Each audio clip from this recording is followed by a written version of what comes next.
Hello, good morning, dear students. I am Niranjan Jha, a teacher of Mahatma Gandhi Shikshan Sansthan Darbhanga.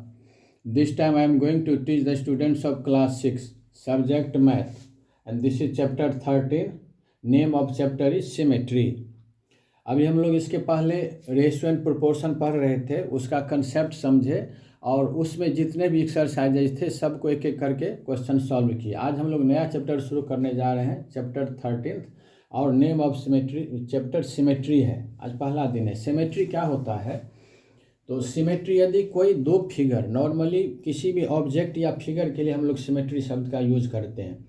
अभी हम एक इसको figure के माध्यम से समझेंगे कि कोई भी दो फिगर यदि शेप साइज में इक्वल है और ऐसा इक्वल कि यदि एक पार्ट को दूसरे पार्ट पर रखें और पहला पार्ट दूसरे पार्ट को पूरा कवर कर ले तो कहेंगे कि ये दोनों शेप, दोनों फिगर आपस में सिमेट्रिकल है।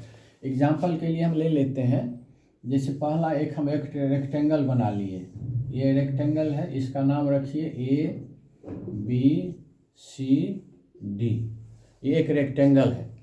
इस रेक्टेंगल को हम लोग एक वर्टिकल या हॉरिजॉन्टल लाइन से क्या करेंगे, दो इक्वल पार्ट्स में बांट देते हैं।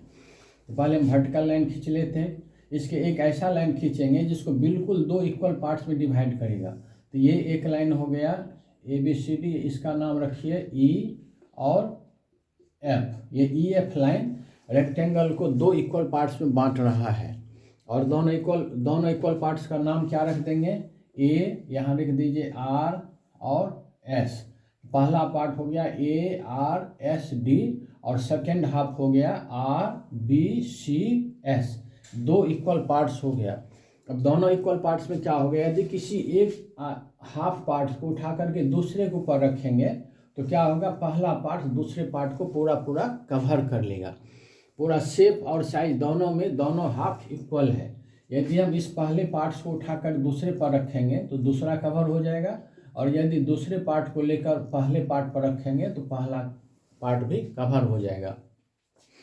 तो ये और इस लाइन को क्या कहेंगे, जो लाइन वह लाइन जो इस फिगर को दो सिमेट्रिकल पार्ट में बांटा उसको क्या कहेंगे, लाइन ऑफ सिमेट्री। इस EF लाइन को क्या कहते हैं, लाइन ऑफ सिमेट्री। इसका एक और नाम है एक्सिस ऑफ सिमेट्री, या इसको कहा जाता है एक्सिस ऑफ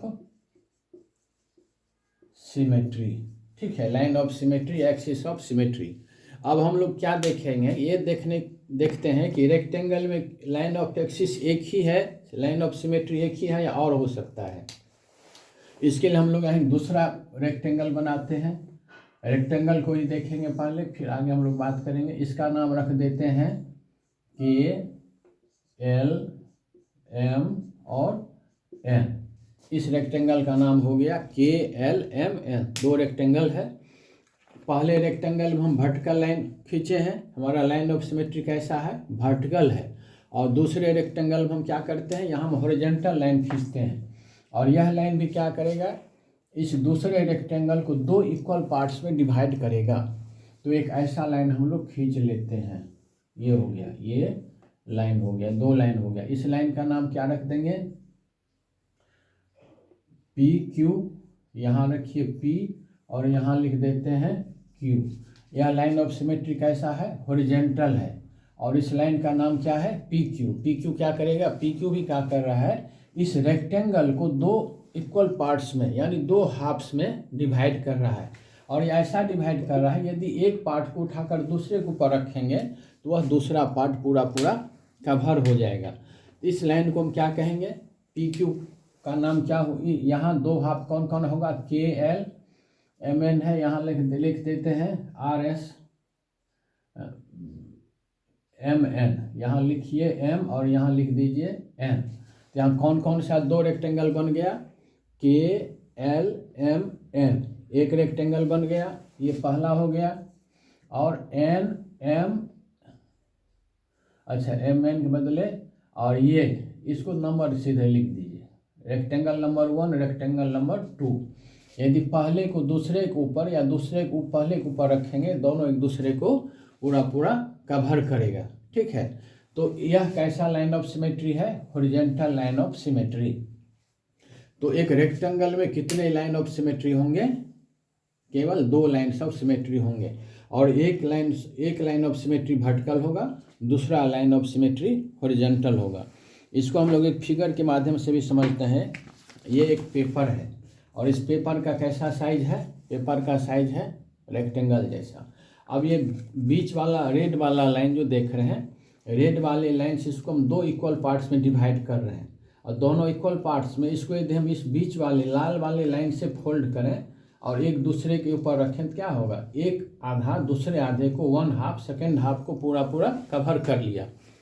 तो क्या कहते हैं कि दोनों हाफ, इस रेक्टेंगल का दोनों हाफ सिमेट्रिकल है।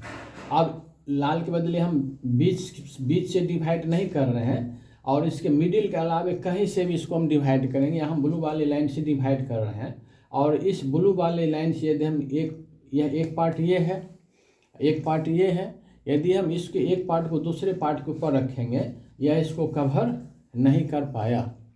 ठीक है, यह इसको कवर नहीं कर पाया। तो यहाँ हम क्या कहेंगे कि ये दोनों पार्ट सिमेट्रिकल नहीं है, यह दोनों पार्ट सिमेट्रिकल नहीं है। तो ये सिमेट्रिकल हुआ, सिमेट्रिसिटी। ठीक है, तब रेक्टेंगल में कितने लाइन्स ऑफ सिमेट्री हैं? 2। अब इस तरह हम एक एक करके दूसरे फिगर में देखेंगे कि लाइन ऑफ सिमेट्री कितने होंगे। इस फिगर का एग्जाम्पल बुक में दिया हुआ है, यह कोई भी एक फिगर है। इस फिगर में हमको देखना है कि लाइन ऑफ सिमेट्री है कि नहीं है। तो पहले हम ये देखेंगे कि लाइन ऑफ सिमेट्री है कि नहीं है। इसके लिए हम लोग क्या करेंगे, एक लाइन ऑफ सिमेट्री इसमें होगा, इसको हम बीच से डिवाइड, एक हॉरिजॉन्टल लाइन से हम 2 इक्वल पार्ट्स में डिवाइड कर दे रहे हैं। ठीक है, तो 2 इक्वल पार्ट्स हम डिवाइड कर दिए, तो ऊपर वाला पोर्शन नीचे वाले पोर्शन के सिमेट्रिकल है। यदि किसी भी ऊपर वाले को फोल्ड करेंगे, नीचे वाले के ऊपर रख देंगे या नीचे वाले को उठाकर ऊपर वाले हाफ पर रख देंगे, तो दोनों एक दूसरे को कवर कर लेगा। तो यह सिमेट्रिकल है। किस लाइन के अलोंग सिमेट्रिकल है?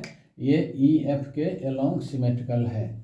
This figure is symmetrical along the line EF। इस EF के अलोंग सिमेट्रिकल है। यहाँ EF को क्या कहेंगे?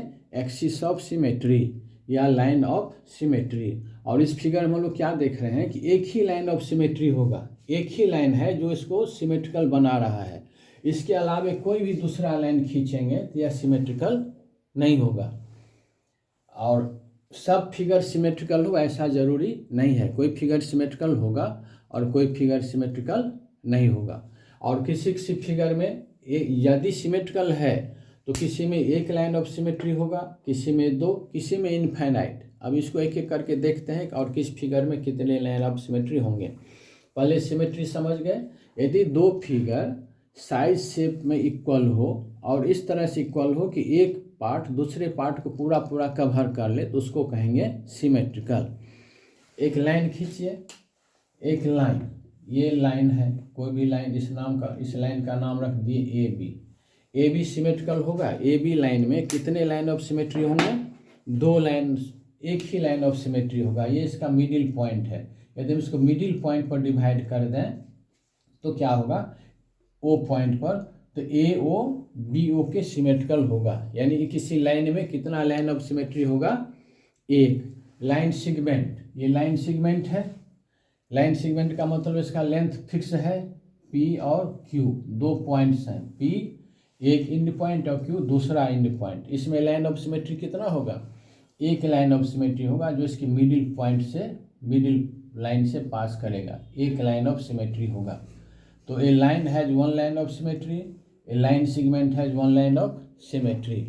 अब अलग अलग फिगर के लिए देखते हैं। हम लोग एंगल के लिए देखते हैं। ये एक एंगल बना दिए, एंगल बना दिए, एंगल का नाम रख दीजिए, क्या रखेंगे? AO और B। AOB एक एंगल है। अब इसमें देखना है कितना लाइन ऑफ सिमेट्री होगा। लाइन ऑफ सिमेट्री का मतलब कि वह लाइन खोजना है, वह लाइन बनाना है जो एंगल को 2 इक्वल पार्ट्स में डिवाइड करेगा। एक ही लाइन ऑफ सिमेट्री होगा। AOB, ये C, OC एक लाइन ऑफ सिमेट्री है। और ये लाइन ऑफ सिमेट्री इसलिए है कि एंगल को 2 इक्वल पार्ट्स में डिवाइड कर रहा है। एक एंगल, पहला एंगल BOC, दूसरे एंगल COB के सिमेट्रिकल है। तो किसी एंगल में कितना लाइन ऑफ सिमेट्री होगा? Only one. ठीक है। स्क्वायर में कितना होगा? यदि हम लोग स्क्वायर को समझने का कोशिश करते हैं कि स्क्वायर में कितने लाइन्स ऑफ सिमेट्री होंगे। देखिए स्क्वायर जानते हैं ऑल साइड्स आर इक्वल। ये हम क्या बनाए हैं? स्क्वायर बनाए हैं। ए बी सी और D, A B C D square है। इसमें देखना है कि कितने लाइन्स ऑफ सिमेट्री होंगे। ठीक है। रेक्टेंगल में देखिए, रेक्टेंगल में कितना लाइन ऑफ सिमेट्री था? 2। स्क्वायर में देखिए, स्क्वायर में भी पहला लाइन ऑफ सिमेट्री ये होगा, vertical line of symmetry. 2 equal parts में बांट दिया, ये एक पार्ट और ये दूसरा पार्ट, दोनों आधा, एक आधे दूसरे आधे के बिल्कुल सिमेट्रिकल है। दूसरा ये पहला हो गया लाइन ऑफ सिमेट्री 1। सेकेंड क्या होगा? हॉरिजॉन्टल लाइन ऑफ सिमेट्री, एक ये है। यह भी क्या करेगा? 2 इक्वल पार्ट्स में बांट रहा है, ऊपर वाला आधा और नीचे वाला आधा। यहाँ अलग से बनाइए। अब एक दूसरा बनाते हैं, यही स्क्वायर है, इसी स्क्वायर को हम यहाँ अलग से बनाए हैं। ठीक है। अब इसमें देखिए 2 लाइन यहाँ हो गया, 2 लाइन ऑफ सिमेट्री। तीसरा क्या होगा? तीसरा चौथा लाइन ऑफ सिमेट्री देखिए कहाँ होगा?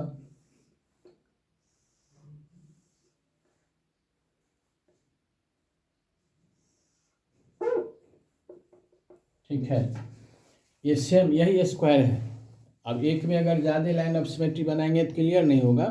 2 लाइन ऑफ सिमेट्री यहाँ बनाए हैं और 2 लाइन ऑफ सिमेट्री, और बाकी देखते हैं कितना लाइन ऑफ सिमेट्री इसमें बन सकता है।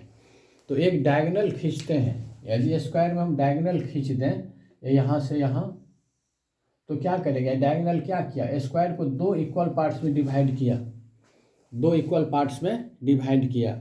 एक पार्ट ये हुआ, दूसरा पार्ट ये हुआ, तो 3 हो गया। एक और एक डायगोनल और खींचिए, ये डायगोनल। सेकेंड डायगोनल भी क्या कर रहा है? स्क्वायर को 2 इक्वल पार्ट्स में डिवाइड कर रहा है। तो इस तरह कुल कितने लाइन ऑफ सिमेट्री हो गए? 4।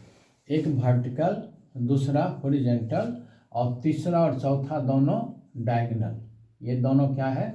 डायगोनल। तो एक स्क्वायर में कितना लाइन ऑफ सिमेट्री हुआ? स्क्वायर में कितने लाइन्स ऑफ सिमेट्री हैं? 4। रेक्टेंगल में कितने थे? 2 और एंगल में 1। तो इसमें आप, this is your homework, you have to read this chapter and different figures have given in this chapter. You have to draw each figure on your copy, draw the line segment, and you on yourself you draw different figures in which there may be some lines of symmetry, and you draw also some figures which will have no lines of symmetry. Then concept will be clear. In next period again we shall revise and we shall proceed further. Your homework is to draw figures given in your book. Thanks.